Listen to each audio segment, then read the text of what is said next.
Ce jeune Congolais est une véritable menace pour des élites.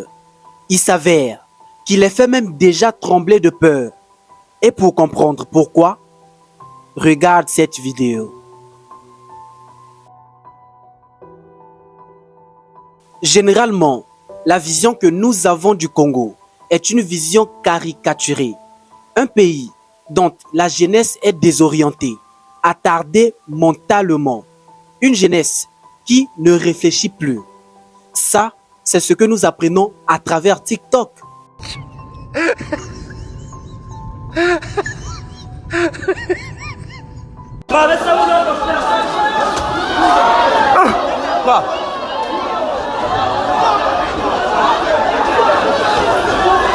Et on ne voit que des jeunes perdus, qui manquent de sens de direction, qui ne savent pas quoi faire de leur vie. Et moi, c'est cette vision que j'ai aussi de la jeunesse congolaise. Puisque moi-même je suis congolais et je côtoie cette jeunesse quotidiennement, je sais à quel point elle est dépravée. Et cette vision déformée que j'avais de la jeunesse congolaise a changé le jour où j'ai découvert ce jeune qui m'a profondément impressionné. En République du Congo, donc aujourd'hui on est dans l'usine de Monsieur Van que j'avais rencontré il y a plusieurs mois, qui était venu au salon, qui m'avait expliqué son projet Baneo de chips banane. Donc là aujourd'hui je suis à Pointe-Noire, là où il a délocalisé son entreprise. Donc avant il était à Brazzaville, maintenant il est à Pointe-Noire, et ça va être pour nous l'occasion de découvrir un peu tout ce qu'il propose ici, le nouveau site qu'il a, les activités, comment elles se passent, sa vision sur le long terme. Donc voilà, n'hésitez pas à liker, à partager, à donner votre avis en commentaire et surtout à donner la force, c'est très important. Let's go. Alors bonjour à tous, j'espère que vous allez bien. Je suis Van Moussa, PDG de Baneo, la marque que vous connaissez déjà. Alors aujourd'hui, après 10 mois, Ange est revenu avec nous pour visiter l'avancement du projet. Nous allons vous expliquer en détail les péripéties qu'on a traversées, les avancées qu'on a eues, comment est-ce que nous sommes arrivés là, les difficultés qu'on a toujours et comment on compte s'en sortir. Et dans les objectifs qu'on a, comment on va les atteindre avec vous surtout, et comment est-ce que vous pouvez nous accompagner dans toutes les mesures possibles. Ici, c'est mon petit bureau où je reçois des gens. Aujourd'hui, on est maintenant à un effectif de 4 collaborateurs aujourd'hui qui travaillent au niveau de la production, principalement ici. On a adapté une petite unité qui permettra facilement de faire la production des chips et avec un certain monitoring. Donc, il y a un timing qui est exercé. Ce n'est pas fait de manière hasardeuse comme on le faisait avant. À travers même la caméra, on va vous montrer la qualité de ce qu'on faisait avant et de ce qu'on produit aujourd'hui. Et au niveau de la texture, je pourrais même en témoigner aussi. Des bananes qui sont claires comme ça et voilà. Des bananes qui ont cette couleur. Bon, déjà, tu as remarqué, on a gardé ça exprès. Parce que là, déjà, c'est ce qu'on a fait avec la friteuse.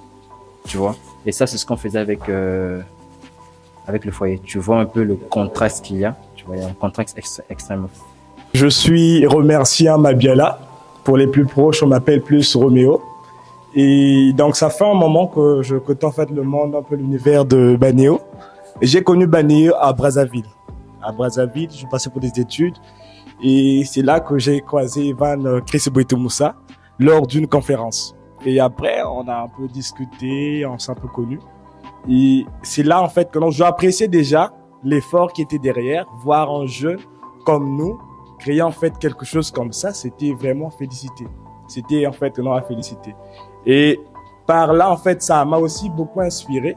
Quand j'ai découvert ce jeune, Van, le CEO de Baneo, j'ai pris conscience qu'en fait, il existe 2 types de jeunes Congolais.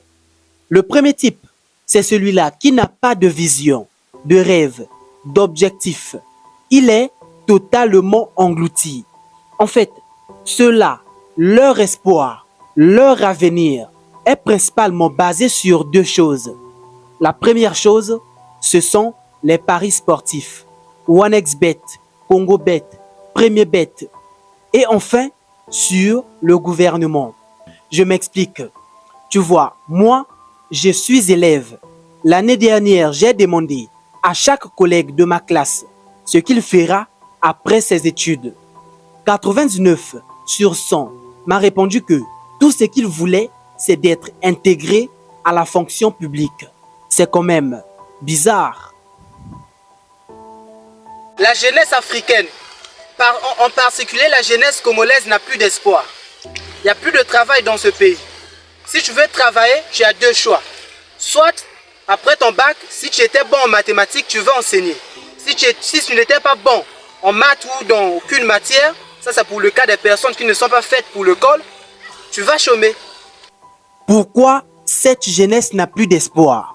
C'est parce que de base, elle est d'abord aveuglée. Pour elle, l'intégration à la fonction publique est le summum du succès. C'est le seul chemin pour réussir. Et dès qu'il obtient son bac, il va rester là à attendre des années sur des années et parfois mourir même misérable par faute d'intégration à la fonction publique. Tu vois ce que je veux dire? Ensuite, le deuxième jeune qui me rend fier, qui s'est rendu compte qu'en fait, la vie ne se résume pas à l'intégration à la fonction publique et que nous sommes appelés à réaliser les choses plus grandes. C'est ce jeune Van qui décide de créer la plus belle marque de chips made in Congo. C'est ça la caractéristique des grands hommes, la vision. Là où les autres rêvent, là où ils pensent que c'est impossible de s'en sortir, là où ils ne voient que désespoir, pendant qu'ils attendent qu'on les aide. Mais toi, le grand homme, tu prends conscience qu'en fait, personne ne peut t'aider, que personne ne peut changer ta vie à ta place et que si tu veux avoir ce que tu désires, tu dois t'élever et aller le prendre. C'est ça un homme, un visionnaire, surtout dans un pays comme le Congo où il y a plein d'opportunités, plein de domaines inexplorés autour duquel tu pourras monter un business. Pourquoi passer ton temps à te plaindre, à pointer du doigt au gouvernement, aux voisins, à tes parents et les rejeter la responsabilité de ta vie? Non, c'est pas un homme. Tu es le seul responsable, le seul acteur de ta vie. Le rôle crucial te revient et je t'encourage à passer à l'action. Tu n'as pas besoin des millions pour commencer parce que Van, lui, il a commencé avec 36 000 francs. Toi aussi, tu peux commencer avec ce que tu as. Surtout, n'oublie pas que tu as un potentiel au fond de toi qui ne cherche qu'à être exploré. Tout ce dont tu as besoin, c'est de faire le premier pas. Si tu comprends ça, tu révolutionneras ta vie et tu libéreras le potentiel qui sommeille au fond de toi. Mais n'oublie pas, prends ta place, vis ta vie et laisse tes traces.